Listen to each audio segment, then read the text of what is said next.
I'm Marianne Moenraj. I'm here with Farah Mendlesohn. I'm interviewing her for the Speculative Literature Foundation. We're going to talk about international science fiction and also about her new book about Robert A. Heinlein.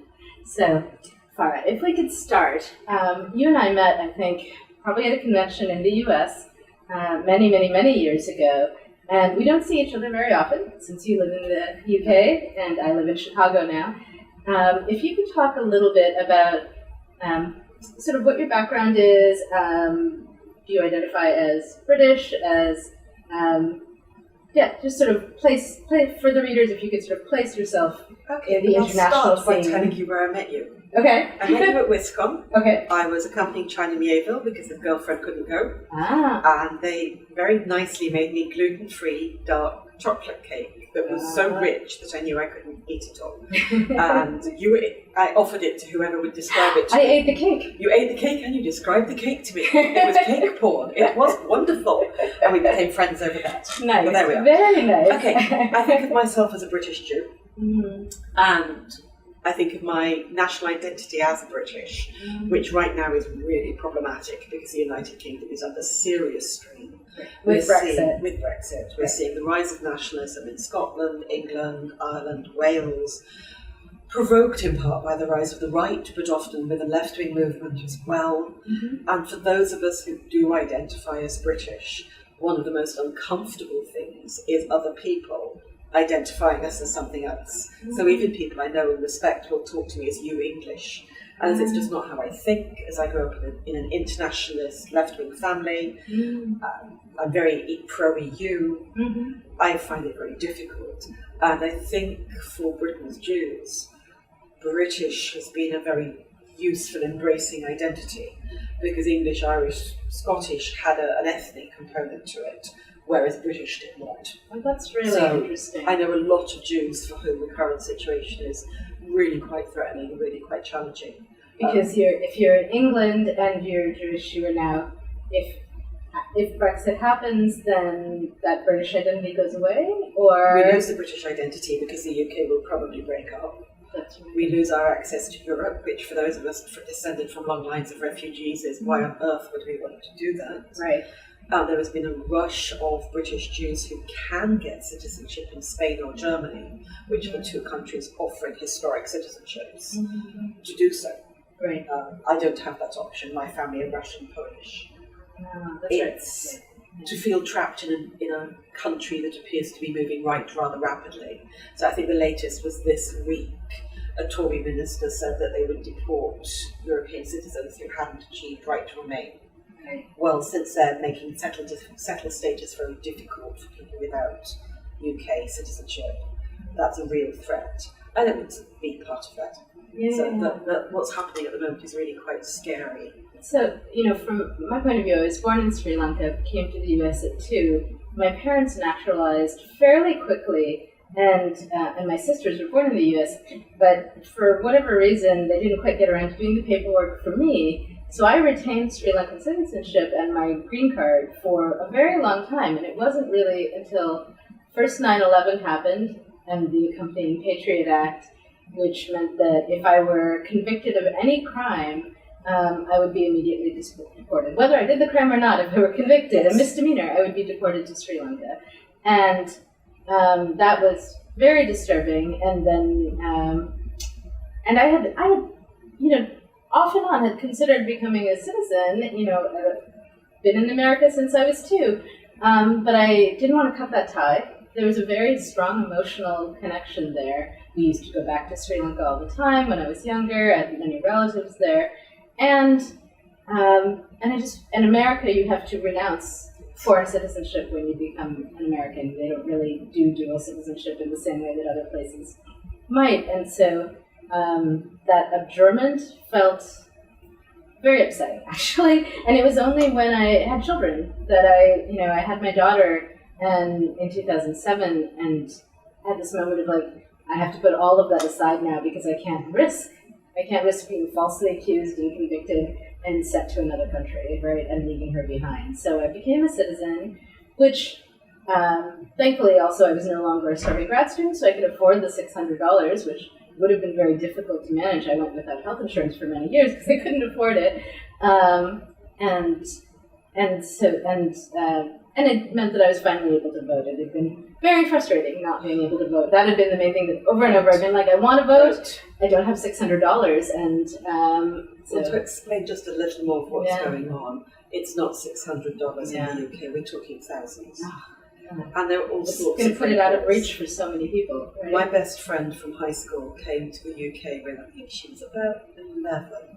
I'm 2 years older than her, and I thought she'd been in the UK longer, but she says I was her first British friend.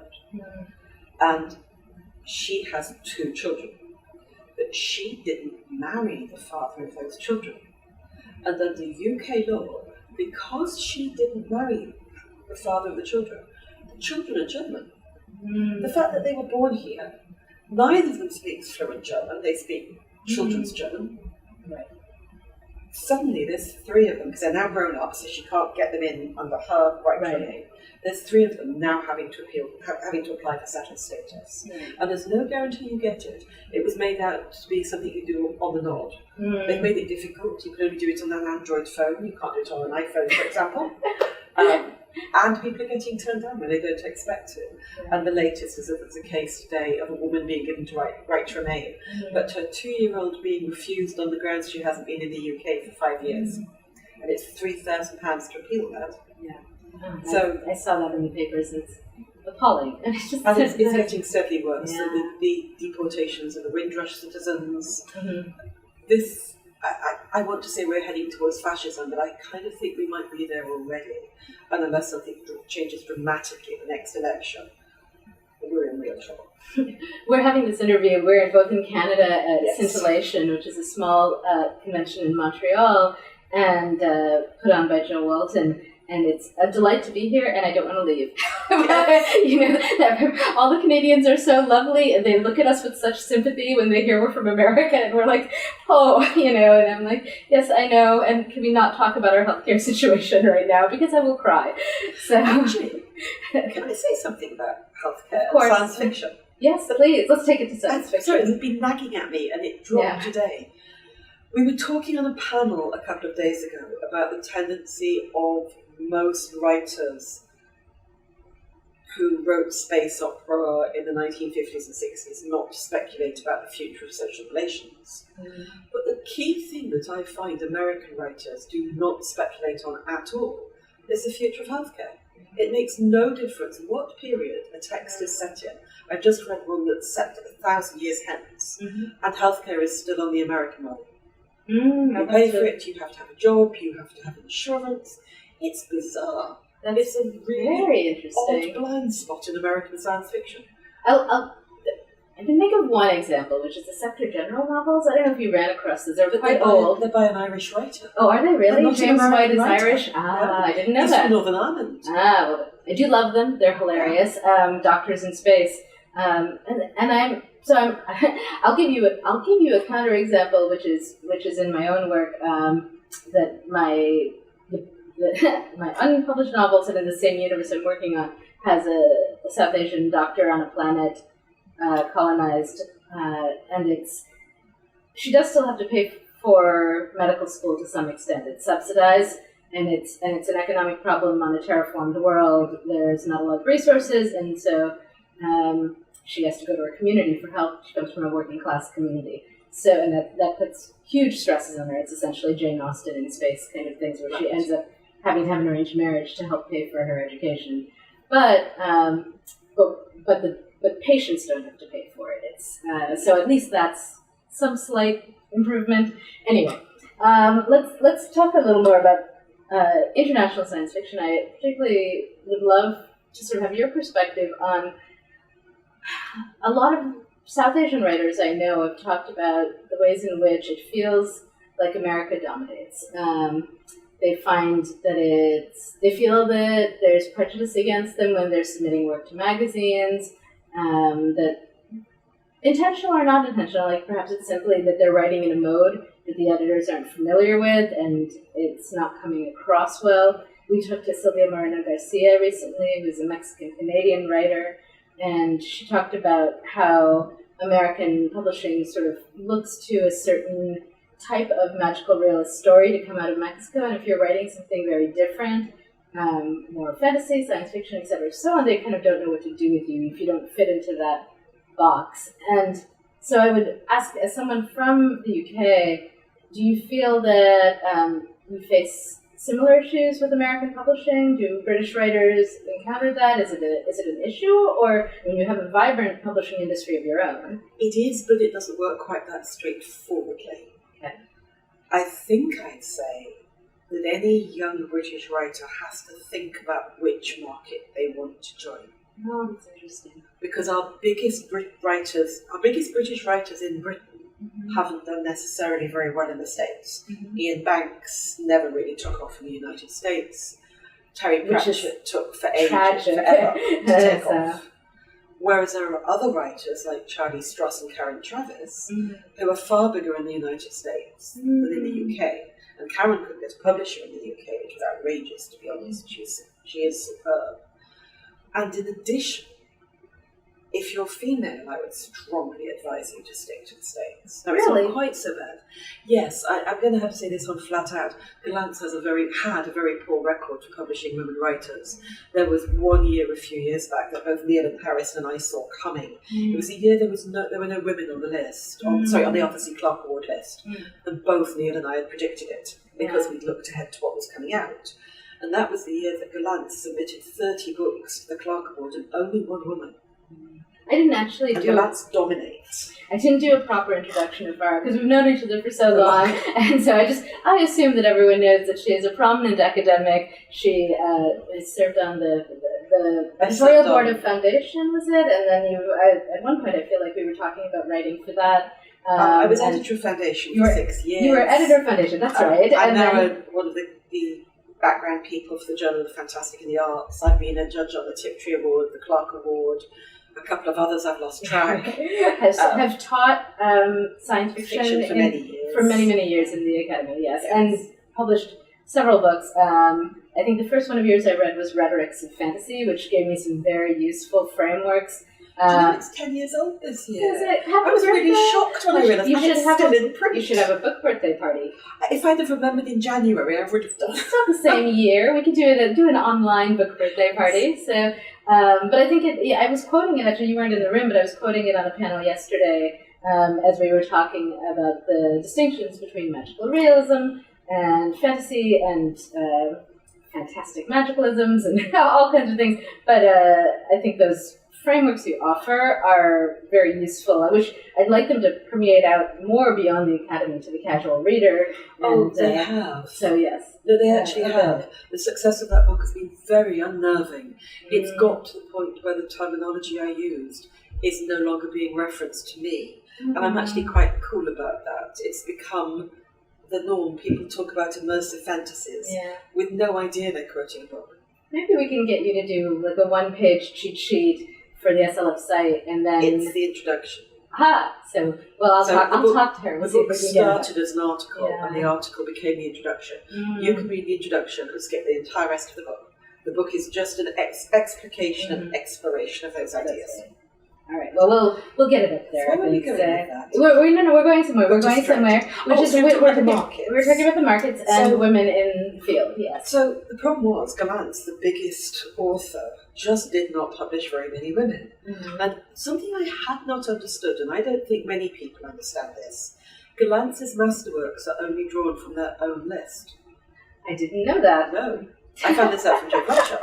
And what that did was to create a recursive effect in which Gollancz didn't publish very many women, so they had very few books by women whose rights they could use to produce the masterworks. So the masterworks has doubled down on the discrimination. And before anybody challenges me and say, oh, maybe there weren't enough good women, all the women in Britain who get published end up on the awards lists. What's missing is the long tail. Where are the mediocre women? Right. And I don't mean that to be nasty. Yeah, no. But we've got loads of mid-list male writers who sell decently, people enjoy, don't get on the awards solid list. writers, yes. That's completely missing for the women. If a woman gets published, they win awards. That's interesting. And I think that's very telling. Mm. But so to go back to the differences in the markets, generally speaking, our most left-wing, hard-hitting writers don't get published in the US. So Charlie Stross, for example, is a very left-wing writer, but his politics sit kind of 2 levels down within the writing. Right. Whereas a writer like John Courtney Grimwood Yes. or Ken MacLeod or Gwyneth Jones aren't particularly popular in the United States. Yeah. And it's not just that their politics are of the left. I mean, Ken is actually very popular with the libertarians in America, which is interesting because he's not. But it's because I think that the take they have is often quite ruthless. What are the consequences of political decisions all the way down? I'd pick John Courtney Grimwood here. He did a very good sequence called the Arabesque sequence, where the 3rd book was about a grown-up child soldier and the level of trauma that had caused. And the only author in the US I can think of who comes close might be Cameron Heinlein. But otherwise, relatively few US writers, I think, are quite as ruthless as that. You know, one of my favorite contemporary writers is Roxane Gay. I don't know if you've run across her work. I've not read her, but I do know who she is, and I follow her on Twitter. I'm going to give you some suggestions. She's one of my absolute favorites. But and she is, I would almost say brutal in her she's unflinching. I think see that much more in mainstream than Black genre, American writing than in genre. So something like The Hate You Give. Right. Oh, I do not wonderful. see that kind of writing in US science fiction, whereas I do see it in UK science fiction. That's fascinating. I mean, I would say that UK by adoption, somebody like Tate Thompson. I would say that in general, I feel like my conversations around politics tend to be more frank in the UK and in Europe generally, and probably in Sri Lanka as well. It's different in Sri Lanka. It's a different kind of frankness. But then in America, we have a different culture around political discourse, and it's one of the reasons why I think in the current round of presidential conversations, there's such a fear of divisiveness.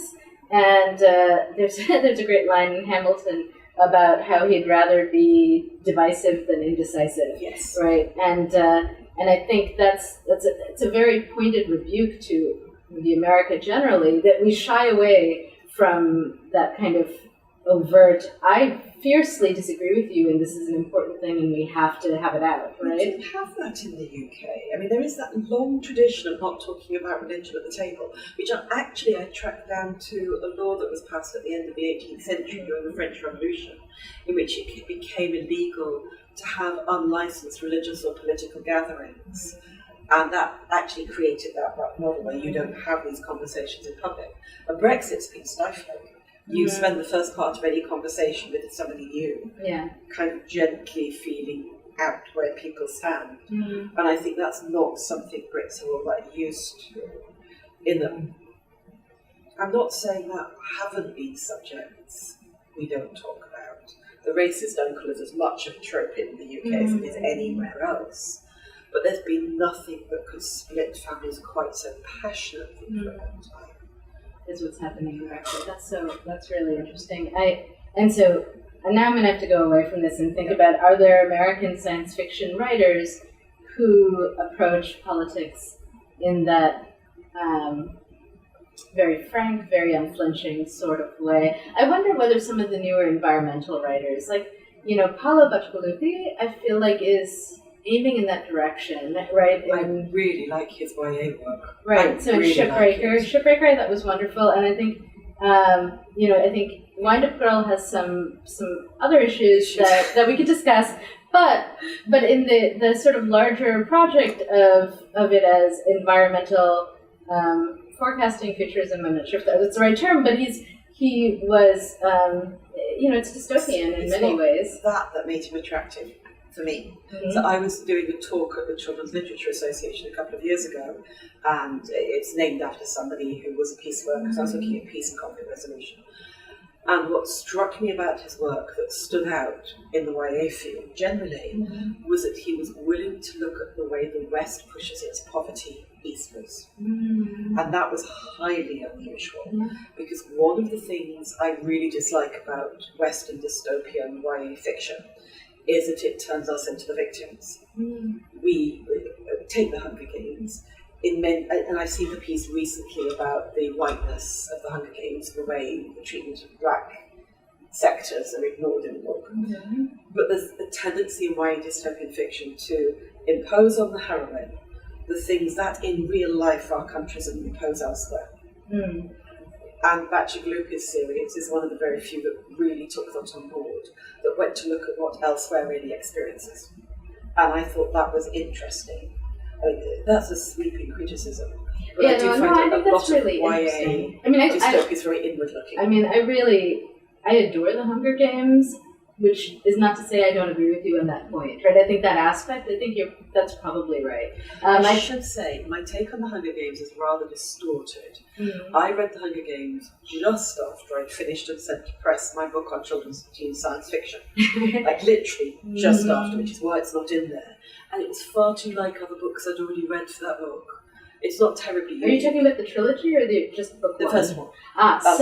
So what I love about it is I think is only works in the entire trilogy, because book one is set up as a very much here's a heroine, blah blah blah, let me give you the satisfying arc and the triumphant ending. And I think that is, to me, I think it was a very deliberate choice on the author's part to hook the readers, because book two and book three are a very deliberate unraveling of what she does in book one. I'd love for you to take a look at it, because I think it's really interesting. At that moment, it was just too similar to stuff I'd read. No, and I think book one actually very much is. I think you're right, and I think I think it's why many people were not happy with the ending of book three, because she gives you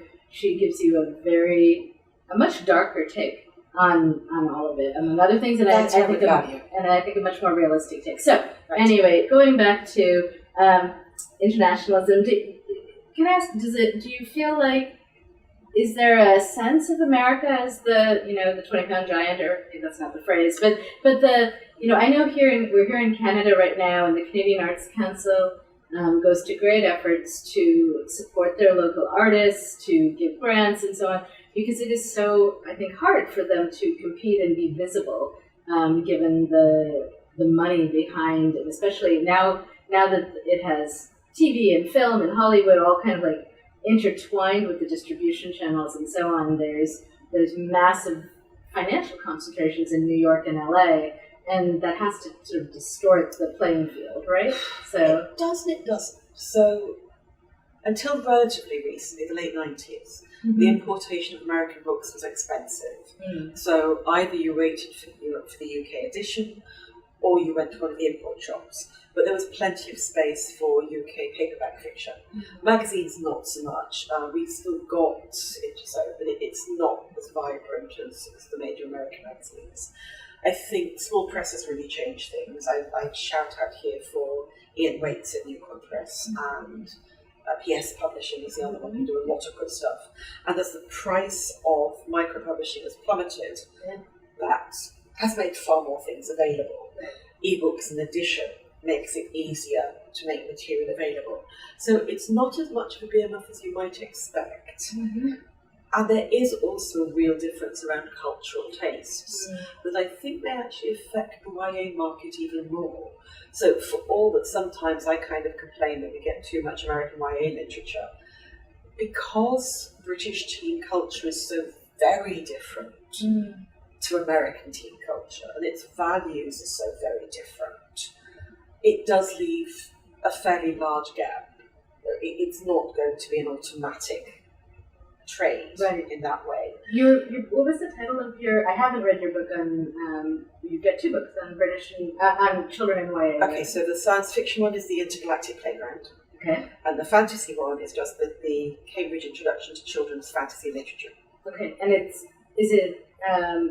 it covers the whole field. It's not just UK. It's not just America. Oh no, quite the opposite. So the Intergalactic Playground was probably the one where I really decided I had to look at a much wider coverage. So what I would say is that they both cover the Anglosphere. neither of them do quite as good a job on Australia as I would like to, because I've never been able to afford a research trip to Australia, and it's remarkably difficult to find archives. But they do cover Britain, Canada, the US, Ireland, Australia to a degree, Hong Kong and Singapore to a degree, and in the fantasy book we were able to pick up on some recent Indian writers. So this is just an interest of itself. I wrote the children's fantasy book with my colleague Mike Levy, and the way we did it is he did the US side and I did the rest, because I'm mad. But in part it's because until the 1990s, the two markets were in the Anglosphere, with the US market and the British Empire / Commonwealth market plus Ireland. Ireland is not part of the Commonwealth. Because, and this is something I think we've talked about, people who grew up in Commonwealth countries share the same book culture. I'm an Enid Blyton, I was raised by her. And we have these peculiar conversations with US people where, apart from very key fantasy texts, we've just not read the same thing at all. Yeah.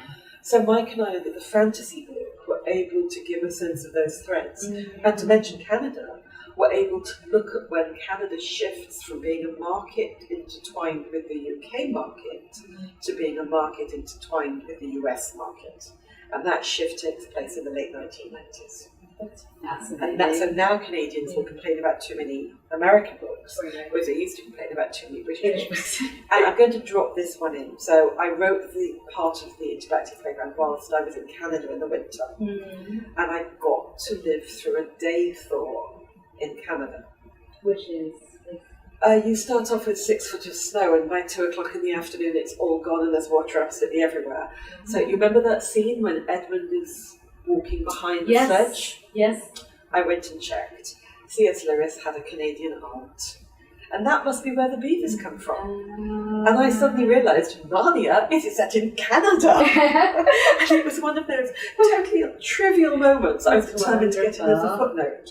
Because otherwise, when we talk about alterity, so you calling me an international writer is like really weird to me. I'm an international writer. Well, you have an international perspective, perhaps. Well, but my point is that as a Brit, everybody else is international. I'm in the centre of the universe. So that moment when Narnia is destabilised, and you realise that the reason it feels so foreign is because it's set in a different country. That's fascinating. There's another writer called, a Canadian writer called Catherine Anthony Clarke, and she produced a book, not The Golden Panko, the other one, The Silver Fir Tree, about the same time as The Lion, the Witch and the Wardrobe. Set in the winter, 2 children chase after their dog, they find themselves through a portal, they meet a witch of winter, they have to get rid of the winter. Does all this sound familiar to you? Yes. I'm not saying one's plagiarised from the other, but they're very clearly pulling from a similar source text. And I'm afraid I wonder if it's an Indigenous story. Because there's certain things in common there's about the Snow Queen as well, which is an old European folktale, but it's a very different story. It doesn't have anything to do with winter at all. Yeah. The Snow Queen is about emotional winter, not about actual winter. Whereas in a country where winter lasts a bit too long, it kind of makes sense to have a story about defeating the Winter Queen and summer comes. That's fascinating. So I know. I was surprised by how mild the climate was in the UK when I went. It's because of the Gulf Stream. Yeah, I envy your gardens, so as a gardener. And actually, Cair Paravel is based on an Irish castle, right? And so we were there for Dublin Worldcon and doing a tour, and it wasn't even named on the tour. He just sort of stopped here and says, "By the way, we're pulling up to see the view of the castle that is," and he didn't have to say it. I saw it, and it was like, it's Cair Paravel.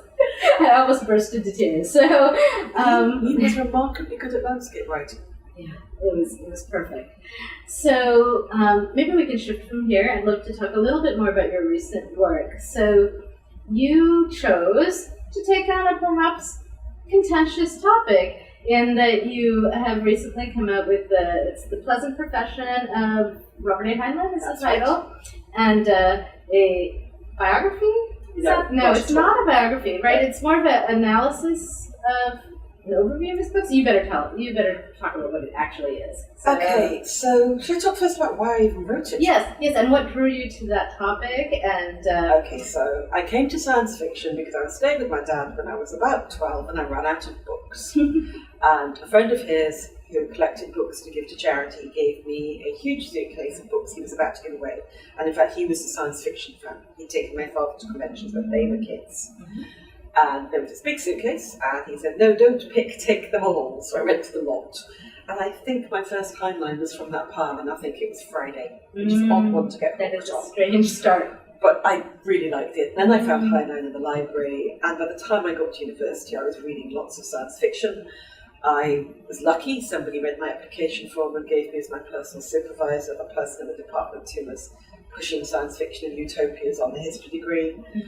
Ended up writing my dissertation with him and wrote on 6 writers who wrote between 1965 and 1985. Le Guin, Bradley, Marizabel Bradley, Delaney, Harry Harrison, James Tiptree Jr. and Heinlein. And by the end, and I know this is even more contentious, it was Heinlein I still enjoyed reading. I was sick to death of the others by that point. And that in itself was interesting. And then that kind of sat and simmered.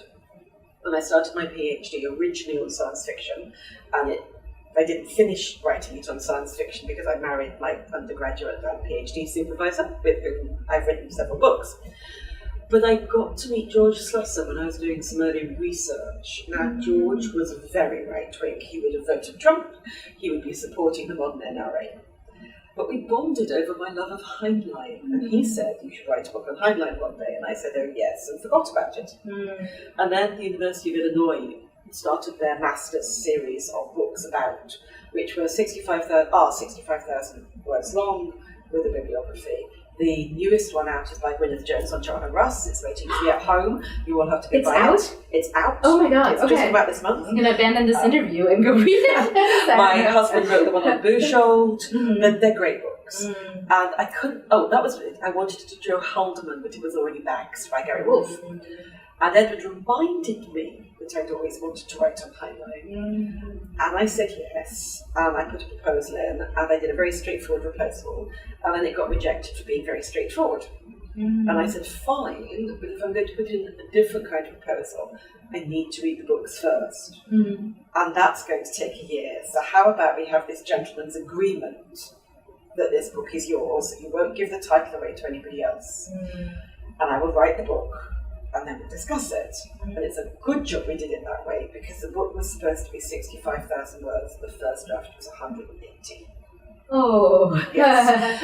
And by that point, I was almost more fascinated by Heinlein than I'd been at the start.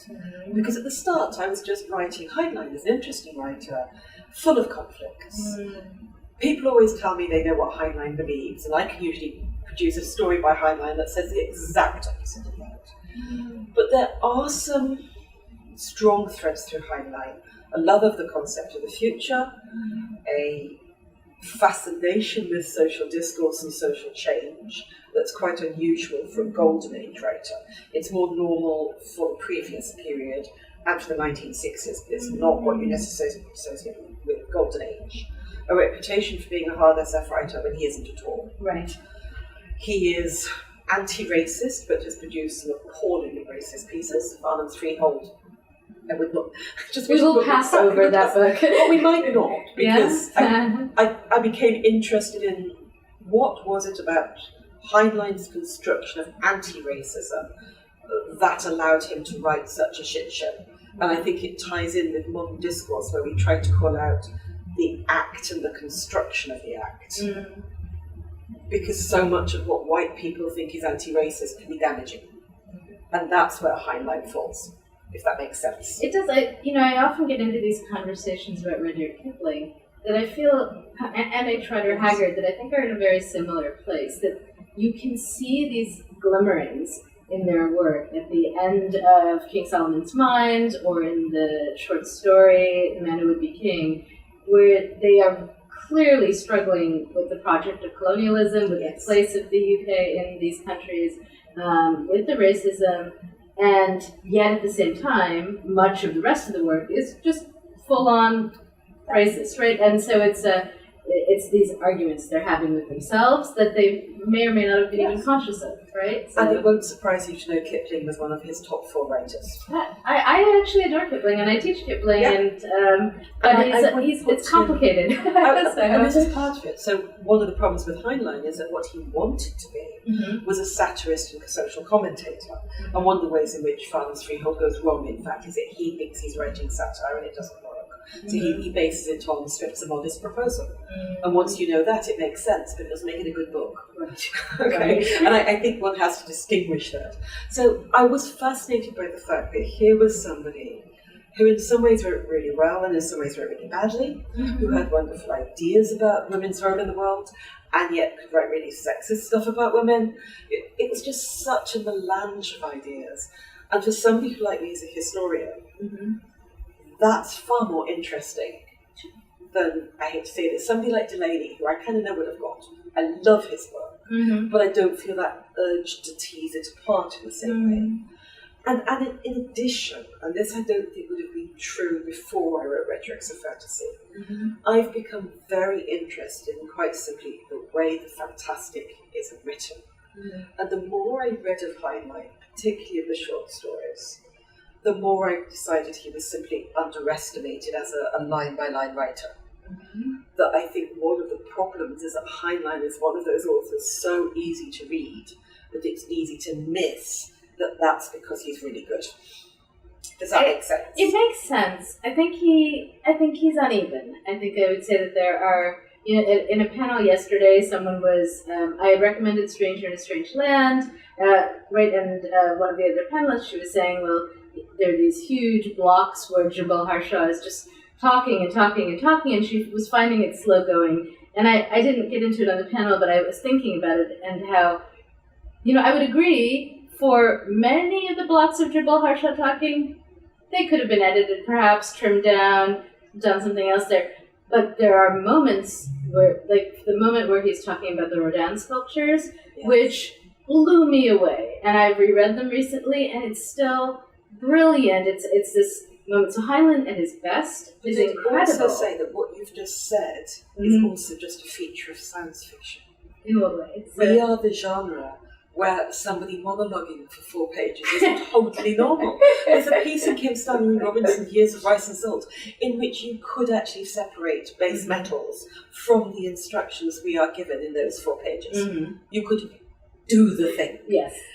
That is a feature of the form.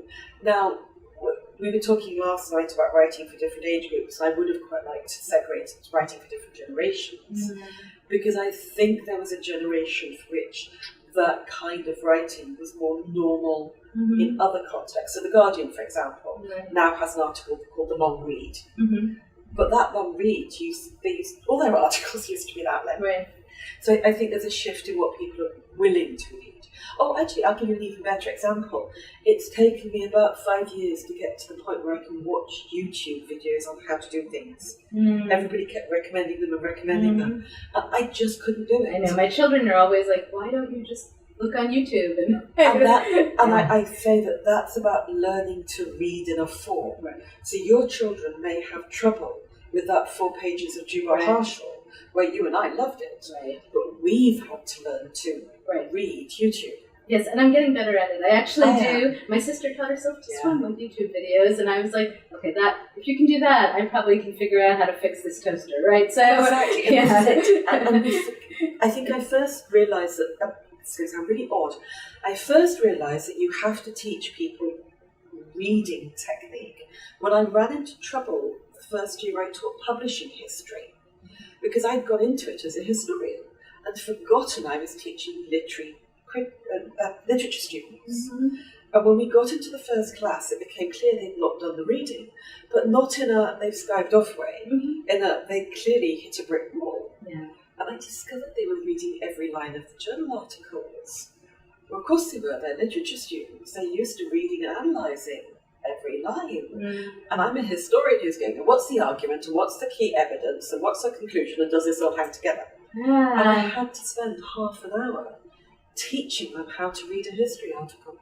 And I now feel like I need this lecture because I also tend to read every line, and sometimes it's slow going. So yes, because you're from that literature tradition. That's right. Close reading. I was trained at the University of Chicago, and that's just not what historians do.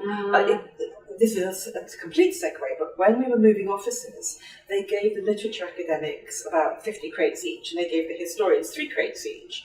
And we said, you've got this the wrong way around. The literature people have the books they actually use to teach and read. We have every book we've ever used a single chapter from, because the average history book, most readers will read the introduction, the key chapter, and the conclusion. It's a completely different approach. I did not know that, actually. That's fascinating. And that came up in reviews for this book. A couple of people picked up on repetitions that they assumed were accidental, whereas I structured it assuming that not everybody would read the whole book, that they would dip in. Therefore, if you were going to read this chapter, you needed to at least have a reference to some of the things I've said in other chapters.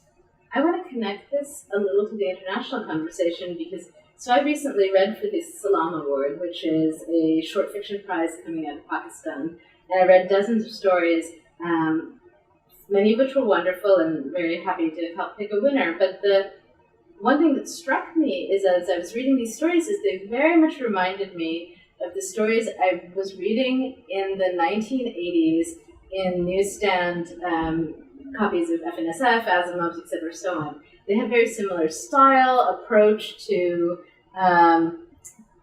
things like info dumps, and there were long explications, and it's often kind of crossed with a perhaps Arabic storytelling 1001 Nights tradition. It was as if those two things had come together and meshed, and it made me think that these people who are writing in English, not in translation, right? This is people who are writing in English were.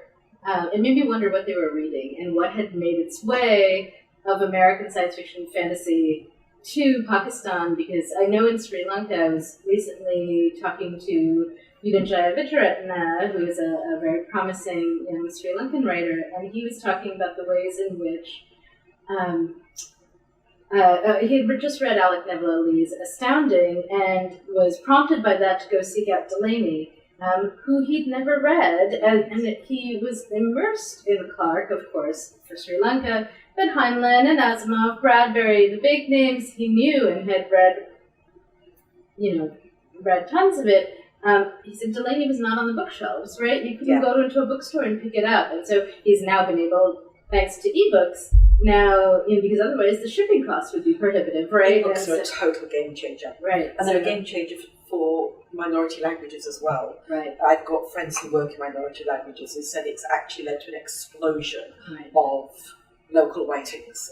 Because, so people who live in countries that have like 35 languages, you can't produce the paperback, but you can produce an ebook for each.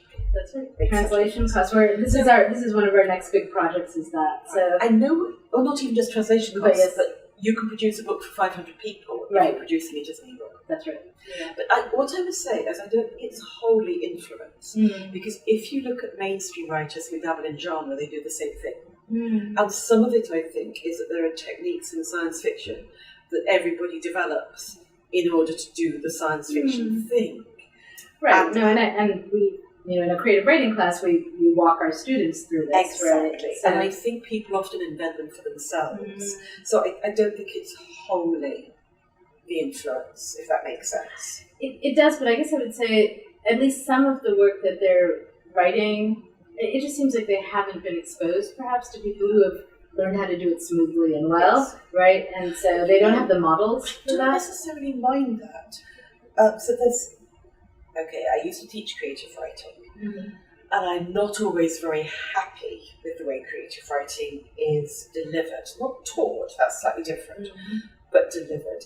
The strongest subject link with it is English literature, or literature. And I think this is a terrible mistake, because what I used to get was a lot of second-hand fiction.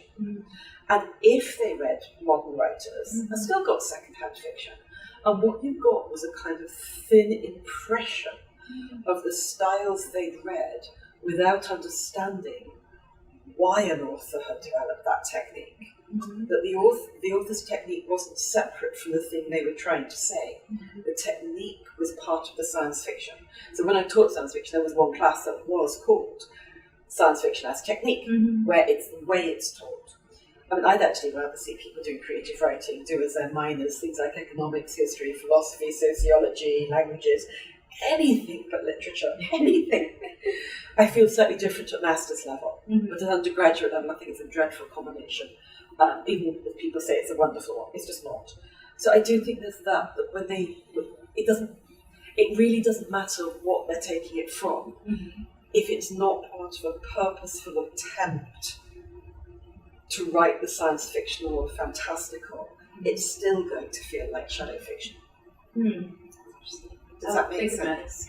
So the revelation for me, I'm not a natural writer. If you'd have told me when I was 16 that I was going to write books, I'd have laughed. I remember the moment when I was working very early on Rhetorics of Fantasy, when I realised I didn't have the technique to tell the story I wanted to tell. And I sat down and made a list of the critics I really admired and ended up immersing myself in Clute and Delaney. I'm never going to write like Clute, which I love him dearly, but we can all be grateful. Verbs should go at the beginning of the sentence. But Delaney was really helpful because what Delaney taught me was the value of precision. And all my graduate students will tell you that this is the word I bang on about all the time. I am not interested in trying to make writing beautiful. If your writing does precisely the thing you want it to do, to create the imagery you want, beauty will be intrinsic to that. But we get a lot of writing, particularly from younger writers, but not wholly, which is a rose bush over a very boring trellis. Well, I think there is I guess what I would say is that for newer writers, whatever their age, there's a mimicry piece that happens initially. I just sort of think of that as a necessary stage to pass through. It's sort of like, the students who go to the Art Institute and paint and copy the masters, you don't really know what you're doing.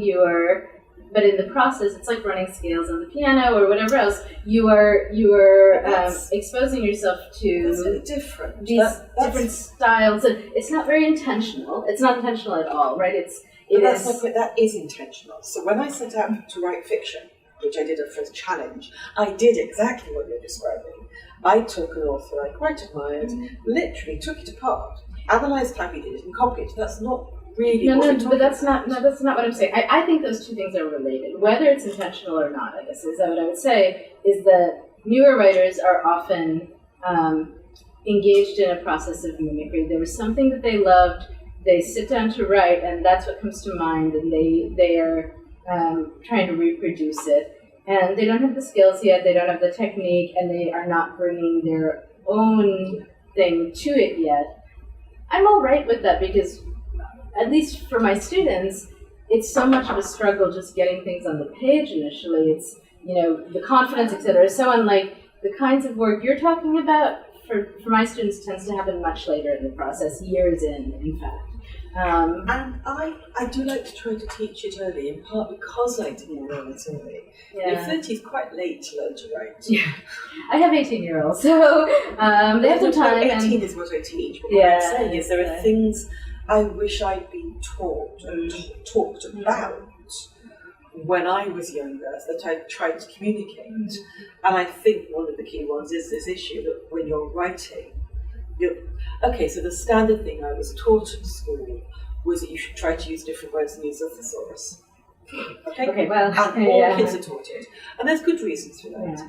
But the bit missing was because you need to be sure of which word you're using. And to give you an example of where it goes horribly wrong, and I have to pick it up at PhD level, and there's a grammatical word for it, but I'm crap at grammar.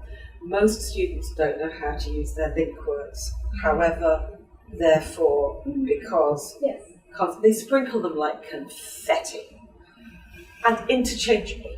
And I ended up making a list for PhD students, which I literally hand out and say, these words mean this.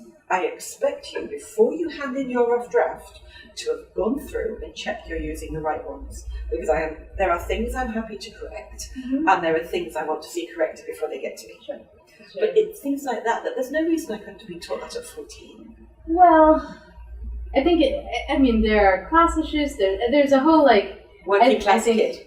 No, but I just mean in terms of what schools you're going to and what's on offer to you, because I teach at the University of Illinois now, right? And the students I have are coming from very different backgrounds, very different schools. I taught at Roosevelt University, and I remember one of my first students, he wanted to go into teaching, and he was talking about it was so hard to concentrate and just think, because even things like the boys' bathrooms were a sewer, essentially, right? And so that when you're dealing with all of those kinds of struggles, I think and with my own students, I have some who are ready for this kind of instruction, and I have others who are ESL students, et cetera, so on, where the main thing we're working on is confidence to write at all. I think right? we're talking about two very different things here, because I don't disagree with that. Yeah. But I still have a real issue with a culture of low expectation.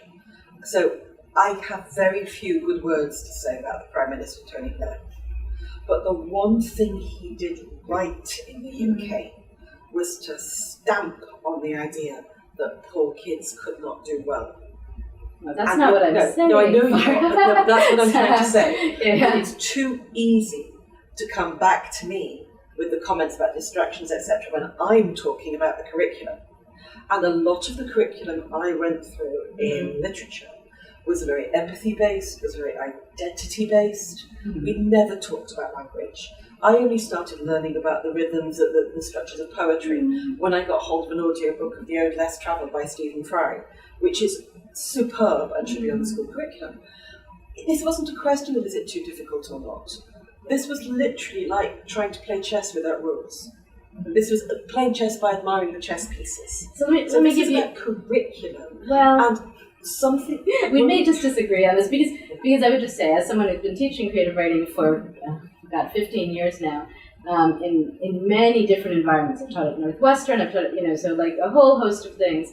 I would say in every classroom, and in every, even as doing writing coaching, every student is attacking a different piece of the problem from class to class, right? And so it's not that you're holding one piece away from them or anything like that, but if you are having a conversation about poetics with a student whose primary interest, challenge, etc., is perhaps an identity issue, or vice versa, you miss them. And are you talking about how to express the identity issue? Not necessarily. What is the way they want to tell that story? That's one piece of the conversation. It's not the only important piece. But the thing I'm saying to you is, I didn't know the word poetics. Well, when I started Rhetorics of Fantasy, the whole thing was accident, okay? I was running a conference on children's literature. We realised we had nothing written on being presented on post-90s children's literature. And we realised this the day before the end. And my colleague said, Farah, can you do a plenary on contemporary fantasy? And I went home and I started sorting the books out into piles. Really, reading as a science fiction reader. How did the fantastic enter the text? How do I know they're fantasy? And it took off from there. But most of the theory in that book comes out of conversations from the likes of Brian Atterbury saying to me, oh, you're doing structuralism, and me going, and what is structuralism, Brian? Because I was that ignorant. And I absolutely agree with you, people need different things. But my experience of education and that of the kids I went to school with in a very working class school in a very difficult area that they actually closed and pulled down last year because they'd finally given up on turning the school around. We're talking a really bad school. And I know I don't sound like that, my accent, but that's because I went to a very middle class uni. I went to a school that assumed we could not cope with these things. Of my year group, 3 of us went to university, when actually the whole of my class would now be considered eligible for university. And that was very much, and I am talking Britain here, but Homer Hickam talks about it in his book, what it was. Well, I would Cultures agree with of low all expectation, of this. where you don't offer the box of chocolates. Yeah, I guess what I'm saying is that I completely agree with you and support you in this. None of what I'm talking about, I think, is about low expectations. I think I think of all of these as different tools. Poetics is a tool. Oh, they are. Structuralism is a tool. Identity conversations are also a tool. They're all elements that are significant in different ways. But cultural capital is knowing they exist. Yes, well, and what I'm trying to say is that we need to make sure that the students have the cultural capital to ask for those moments, to ask for what they need at those moments. And too often they don't. I feel like that's our job to give it. I agree. I'm not sure how you got to that as the argument from what I think we were talking about originally. We aren't arguing it. Yeah. That's we are disagreeing. Yeah. And I strongly suspect our teaching actually looks quite similar. Probably does look quite similar. I mean, I do have, we'll talk about, I'll talk about Foucault in the same classroom, but, or Derrida or whatever else, we do expose them to these things, but I think there's also, I think about scaffolding a lot these days and where it's useful, and anyway, now we've completely sidetracked. I'm going to drag us back. I know, but I do want to. We have to wrap this up, and I'm going to drag us back to Heinlein because we did start with Heinlein, and we were talking about his choice of language and the way, and we were talking about the science fictional modes of paragraphs on paragraphs of explication, perhaps, and. So that's slightly unfair on Heinlein, where sometimes it's actually just the throwaway line. It is, yeah. That blows you away. Yeah. Or the image that blows you away, particularly in the short stories. I think this is where I love Heinlein. I adore him. I can probably quote quite a bit of it and have reread much. I still think he's uneven, and that's okay. Yeah. I believe, and I think most writers are uneven. I I think and he wrote a lot. And he wrote a lot. Like 64 novels. Yes, some of them can just quietly die. Yeah. So maybe if you could, I know that you wrote your book in such a way that the people could just read the intro, but perhaps as a teaser, if someone were going to go to your book, what would be the primary argument in casual language? Is that something you could do as sort of? Oh no, that's not something. That's not something you could do. No, I think here's my primary argument. Yes. Anybody who tells you that they know what Heinlein thought, who hasn't read the whole of Heinlein, doesn't really know what they're talking about. Mm-hmm. Whatever you say about Heinlein and what he thought, actually the only proper response is, I think you'll find it's a bit more complicated than that. All right. And I've said that before. Yeah. But it is. Yeah. And here is a man teasing out different arguments and trying to figure out for himself what he thinks. Mm-hmm. And I think the other key argument is that when people talk about Heinlein being flawed, I don't think they always necessarily hone in on exactly what the flaw is. And so I think my key argument about Heinlein's flaw is that Heinlein was a man who believed in factual evidence, but never once pauses to question whether he's got it all. Mm-hmm. And I suspect we generally go around with, everyone goes around with those blinders on, right? We live within our bubbles of this is the world that we've been exposed to, and it takes someone breaking you out of that a little bit I don't know that's true. Really? Heinlein is classically of the generation that got seduced by Fox News. They grew up with a reliable print media, with news media of a certain stature and a certain sense of responsibility. They grew up, Heinlein in particular grew up believing in authority. He was a Navy man. So he swallows hook, line and sinker all the conspiracy stories about Roosevelt and Pearl Harbor. That was actually, I was interested when I was teaching in Salt Lake City. My students there had a tremendous respect for authority to the extent that it became a challenge in the classroom to get them to argue with me, right? And so, exactly. And so there's sort of a cultural element there. This is the kind of person he is. And then he moves away from the coasts. And when he moves away from the coasts, he moves to places where he's getting far less complex input. So he lived in Philadelphia, he lived in California, he goes to Colorado. And you can feel his world shrink, but he doesn't seem to realize it's shrunk. And because Virginia Heinlein gets blamed And I don't think that's fair. There's something in The Cat That Walks Through Walls that I think really is Ginny. Mm-hmm.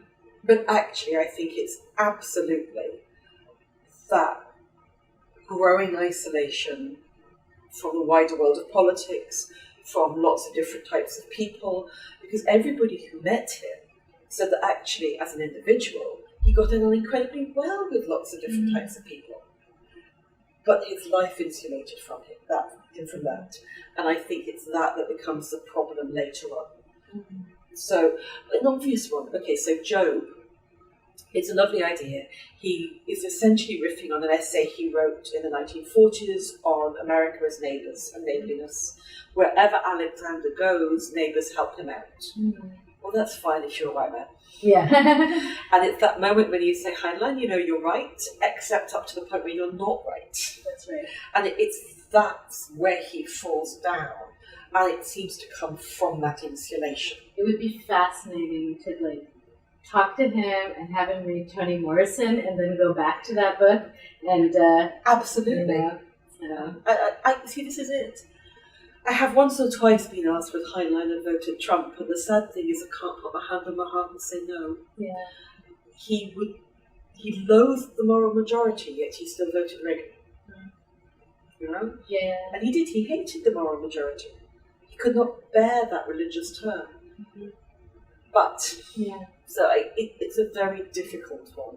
Yeah. But I do think it's important to keep in mind that people who met him said that his ability to make friends with people doesn't seem to have been constricted by any of that.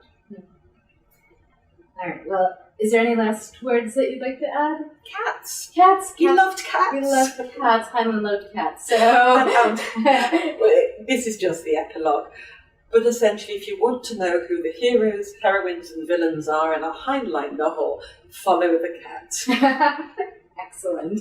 All right. So on that note, Marianne Moenraj talking with Farah Mendlesohn for the Speculative Literature Foundation about international science fiction, her new book, The Pleasant Profession of Robert A. Heinlein, one in a long line of fabulous books. And we're just delighted that you were able to do this with us. Thank you. And it's so wonderful to see you again. I know. This is great.